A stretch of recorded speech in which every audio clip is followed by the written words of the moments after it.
مجھے اکیلے ڈر لگتا ہے اور میں اکیلے کمرے میں بالکل بھی نہیں سو سکتی۔ تم میرے ساتھ میرے کمرے میں چلو اور وہیں سو جاؤ۔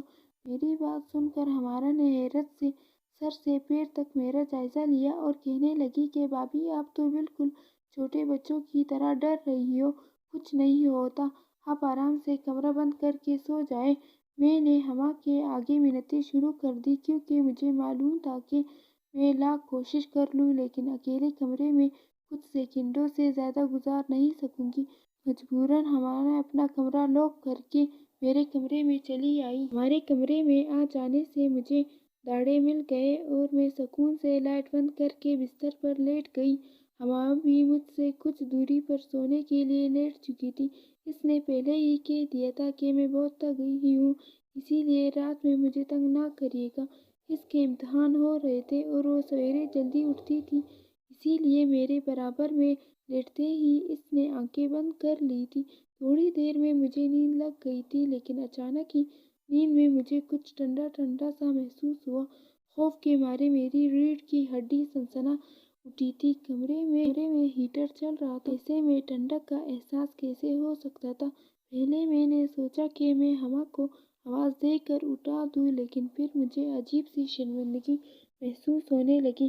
ہما میری چھوٹی نند تھی، وہ میرے بارے میں کیا سوچتی تھی کہ بھابھی اتنی زیادہ ڈرپوک ہے کہ مجھے اپنے ساتھ سلانے کے باوجود بھی ڈر رہی ہے۔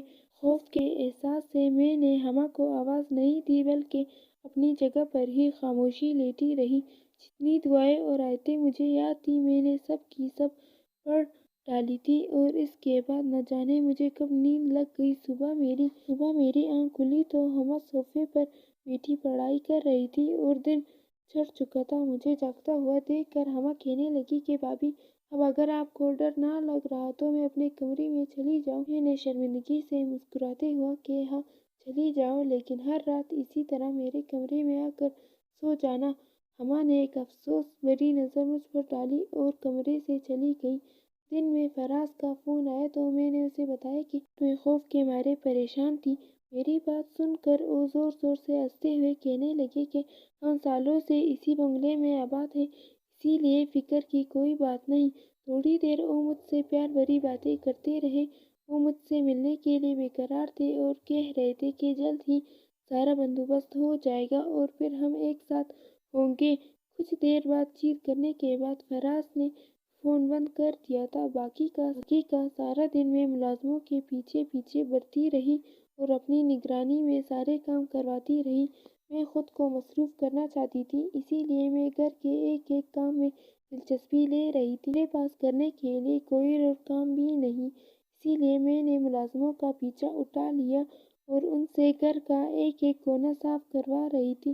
مجھے اپنی ساس پر حیرت ہو رہی تھی کہ جو سارا وقت ٹی وی کے آگے مگن بیٹھی رہتی اور انہیں گھر کی بھی کوئی فکر نہ ہوتی۔ فراز اپنے پیسے اپنے ایک دوست کے اکاؤنٹ میں بھیجتے تھے اور اسی نے ہمارے گھر کے سارے انتظامات سنبھال کر رکھے تھے۔ گھر کا روشن لانے سے لے کر ملازمہ کو پیسے دینے تک سب کچھ اس کے ہاتھ میں تھا۔ شروع میں اس بات پر بہت حیران تھی کہ ایک غیر آدمی ہمارے گھر کا نظام چلا رہا ہے، لیکن آہستہ آہستہ مجھے احساس ہو گیا تھا کہ فراز کی ماں کو نہ ہی گھر کے بارے میں کچھ معلوم تھا اور نہ ہی وہ اس قابل تھی کہ پیسے سنبھال کر گھر چلاتی۔ وہ ایک فضول خرچ عورت تھی، ان کے ہاتھ میں جتنا پیسہ آتا وہ اڑا دیتی۔ ہما میرے ساتھ سونے کے لیے چلی آتی لیکن جیسے ہی میں لائٹ بند کر کے سونے لگتی مجھے کچھ ٹھنڈا ٹھنڈا سا احساس ہوتا اور اس کے بعد مجھے بہت دیر تک نیند ہی نہ آتی۔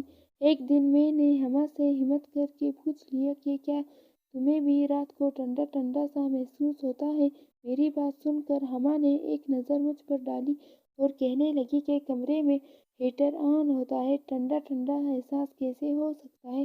ہما کی بات سن کر میں خاموش ہو گئی تھی لیکن میرے دل میں ایک عجیب سی ہلچل مچ گئی تھی۔ اتنا تو مجھے یقین تھا کہ مجھے کسی بھی طرح کا وہم نہیں ہوتا کہ بلکہ کوئی نہ کوئی ایسی چیز ضرور تھی جس کی وجہ سے مجھے ٹھنڈک محسوس ہوئی تھی۔ میں نے فیصلہ کر لیا تھا کہ میں خود ہی اس بات کی تہہ تک پہنچوں گی۔ اگلے دن جیسے ہی میں کمرے کی لائٹ بند کر کے لیٹی تو کچھ ہی دیر میں مجھے دوبارہ سے کمرے میں ٹھنڈا کا احساس ہوا اور میں نے ہمت کر کے فوراً ہی کمرے کی لائٹ جلائی تو میرے ہوش اڑ گئے، کیونکہ میرے سامنے جو منظر تھا وہ ہوش اڑا دینے والا تھا۔ میرے کمرے کی کھڑکی جو باغیچے کی طرف کھلتی تھی وہ کھلی ہوئی تھی اور ایک سایہ مجھے نظر آ رہا تھا، جبکہ مجھے اچھی طرح یاد تھا کہ میں نے سونے سے پہلے اس کھڑکی کو بند کر دیا تھا۔ میں نے فوراً ہی پلٹ کر بستر پر سوئی اپنی نند کی طرف دیکھا تو حیران رہ گئی، کیونکہ ہما اپنے بستر پر موجود نہیں تھی۔ میں نے ڈرتے ڈرتے کمرے کی کھڑکی سے باہر جھانکا تو ہمارے باغیچے میں کسی لڑکے کے ساتھ کھڑی تھی۔ میں جسے سایہ سمجھ کر خوف کھا رہی تھی وہ اس لڑکے کا سایہ تھا۔ ہما کی نظر جیسے ہی میرے چہرے پر پڑی تو اس کے چہرے کا رنگ اتر گیا اور وہ لڑکا مجھے دیکھتے ہی باغیچے سے بھاگ نکلا۔ ہما واپس اسی کھڑکی کے ذریعے کمرے میں واپس آ گئی تھی۔ جو ٹھنڈا ٹھنڈا احساس مجھے ہو رہا تھا اس کھڑکی سے آنے والی ہوائیں تھی جنہوں نے کمرے میں موجود ہیٹر کی گرمی کو ختم کر دیا تھا۔ میں نے ہما کے چہرے کی طرف دیکھتے ہوئے پوچھا کہ یہ سب کیا ہے اور وہ آدھی رات کو کس لڑکے کے ساتھ تھی۔ ہما نے روتے ہوئے بتایا کہ وہ شایان سے محبت کرتی ہے اور شایان اس کا پھوپھو کا بیٹا ہے، لیکن میرے سسر یعنی ہما کے بابا کے انتقال کے بعد میری ساس نے اپنے سسرال والوں سے قطع تعلق کر لیا اور ہر رشتہ ختم کر دیا۔ لیکن ہما اور شایان بچپن سے ایک دوسرے کو پسند کرتے تھے، اسی لیے وہ دونوں اس قطع تعلق کو برداشت نہ کر سکے اور چھپ کر ملاقات کرنے لگے۔ ہما اور شایان اپنی ساری زندگی ایک دوسرے کے ساتھ گزارنا چاہتے تھے، لیکن وہ بڑوں کے فیصلوں کی بھیٹ چڑھ گئے تھے۔ ہما کہہ رہی تھی، کچھ وقت پہلے میری ساس کو اماں کی محبت کے بارے میں علم ہو گیا تھا اور انہوں نے اماں کو سختی سے منع کر دیا تھا کہ وہ کبھی شایان کی شکل بھی نہیں دیکھے گی جب فراز ملک سے باہر نہیں گئے تھے۔ جب میری ساس کے حالات بھی اپنے خاندان والوں جیسے ہی تھے، وہ بھی سب کی طرح ایک عام سی مڈل کلاس عورت تھی۔ پھر ہما کے والد کا انتقال ہو گیا تو ان کے حالات اور بھی خراب ہو گئے۔ مشکل وقت میں میرے سسر کے گھر والوں نے نہ ہی میری ساس کا ساتھ دیا اور نہ ہی فراز اور ہما پر کسی نے رحم کھایا کہ وہ دونوں یتیم بچے کس قدر مشکل زندگی گزار رہے ہیں۔ میری ساس نے لوگوں کے گھروں میں کام کاج کیا اور فراز ایک وقت میں دو نوکریاں کرنے لگے۔ فراز نے دن رات محنت کی اور نوکریوں کے ساتھ اپنی تعلیم بھی جاری رکھی۔ قسمت نے پلٹا کھایا اور فراز کا ایڈمیشن آسٹریلیا کی ایک یونیورسٹی میں اسکالرشپ پر ہو گیا۔ فراز کی محنت اور لگن کو دیکھتے ہوئے فراز کی یونیورسٹی نے سارا خرچہ اٹھایا تو میری ساس نے بھی فراز کو نہ روکا اور ہمت کر کے انہیں باہر بھیج دیا۔ فراز نے آسٹریلیا میں پڑھائی کے ساتھ ساتھ چھوٹی ہوتی نوکری بھی شروع کر دی اور وہیں سے میرے سسرال کے حالات بدلنا شروع ہو گئے۔ لیکن رشتوں کو لے کر جو تلخی میری ساس کے دل میں پیدا ہو گئی تھی وہ کبھی نہیں مٹ سکی تھی۔ انہوں نے خود کو ہر شے سے دور کر لیا تھا اور کمرے کی حد تک محدود ہو گئی تھی۔ وہ اپنا سارا وقت ٹی وی دیکھنے میں ہی گزار دیتی تھی۔ فراز کی ڈگری مکمل ہوئی تو ان کی آسٹریلیا میں ہی بہت اچھی نوکری لگ گئی اور میری ساس نے بھی انہیں یہ سوچ کر واپس نہیں بلایا کہ یہاں ان کے لیے کچھ بھی نہیں رکھا۔ جو فراز کے دو دیال رشتے دار تھے وہ بھی پیسہ دے کر واپس آ گئے تھے، لیکن میری ساس نے کسی کو بھی دوبارہ اپنی زندگی میں آنے کی اجازت نہ دی۔ میری ساس اپنے بیٹے اور بیٹی کے ساتھ بہت خوش تھی اور انہیں اب کسی کے سہارے کی ضرورت نہیں تھی۔ لیکن اس سب میں شایان اور ہما کا رشتہ مٹی میں مل گیا تھا۔ ہما نے مجھے ہر ایک چھوٹی سے چھوٹی بات بتائی تھی۔ وہ میرے پاس بیٹھی رو رہی تھی کیونکہ اس کے لیے شایان کے بغیر زندگی گزارنا بہت ہی مشکل تھا، لیکن میری ساس کسی صورت اس کی اور شایان کی شادی نہیں کرنے والی تھی۔ فراز کو ہما اور شایان کے تعلق کے بارے میں کچھ علم نہیں تھا۔ یہ سن کر میں نے ہما سے کہا کہ تم پریشان نہ ہو، میں فراز سے بات کروں گی۔ وہ ایک پڑھے لکھے اور سمجھدار انسان ہے اور مجھے یقین ہے کہ وہ ضرور تمہارا ساتھ دیں گے، کیونکہ ماضی کی باتوں کو لے کر مستقبل کے فیصلے نہیں کیے جا سکتے۔ میں نے ہما کو مطمئن کر دیا تھا اور ہم دونوں سونے کے لیے لیٹ گئے تھے۔ مجھے فراز کے فون کا انتظار تھا۔ میں چاہتی تھی کہ اس کی بہن اپنی زندگی میں وہ تمام خوشیاں دیکھے جن سے وہ باپ کے نہ ہونے کی وجہ سے محروم رہ گئی تھی۔ اگلے ہی دن میں نے فراز کو فون پر